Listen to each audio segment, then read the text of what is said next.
Hi, welcome to Naturally Curious Minnesota. We're talking winter tree ID, so let's see if we can identify a few trees out in the woods today. All right, here is a gorgeous tree. Look at that shape. Wonderful vase-like shape, branching upward, multiple stems on there. Beautiful, beautiful tree. This is a tree of the day today. Okay, let's take a close look at the bark, see if there's any unique characteristics about it.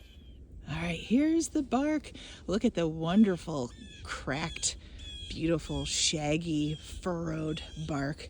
Nice, big, thick trunk with multiple stems.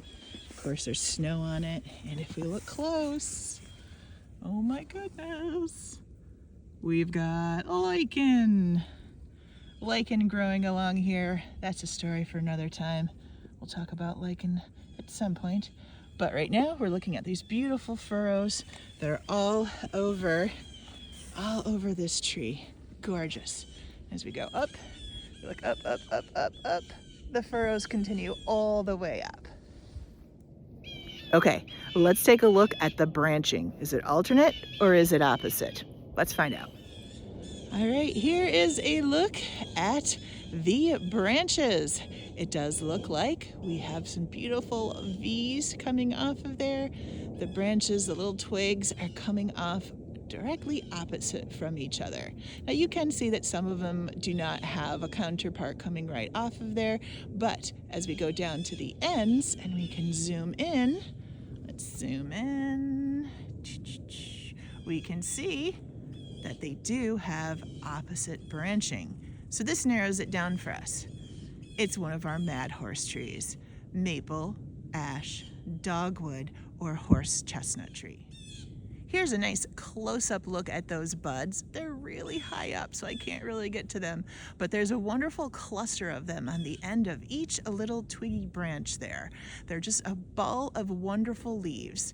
If we could get a good look at those twigs with a hand lens, we could really get in there and be able to look at the bud scales that are all over there. But right now, it's enough for us to know that it's opposite branching with terminal buds. Okay, let's look on the ground, see if we can find any leaves left over from the growing season that might be right underneath here that will help us narrow it down. Remember, it's a mad horse, so it's either a maple, an ash, a dogwood, or a horse chestnut. Let's see what we can find. All right, I dug in the snow a bit and found some of the leaves from the tree. This is a great example of the leaf that goes with this tree. You might even recognize this one. It is, in fact, a maple tree. Not just any maple tree, but a silver maple tree. Silver maple tree. It has really deep lobes.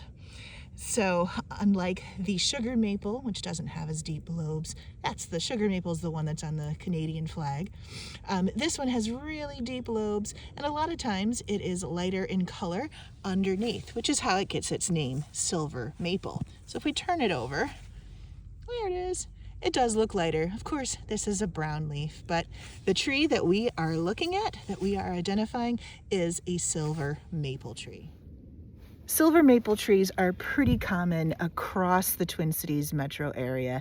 They like to grow in oftentimes wet places, so riparian areas, creeks, streams, rivers, also by lakes and things like that. They don't like their roots to be completely wet, but they will be in wetter areas.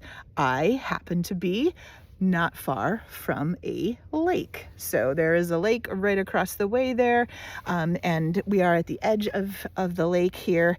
So this is a great place for this tree to grow, and it's also in an open field, so it's been able to get really, really big.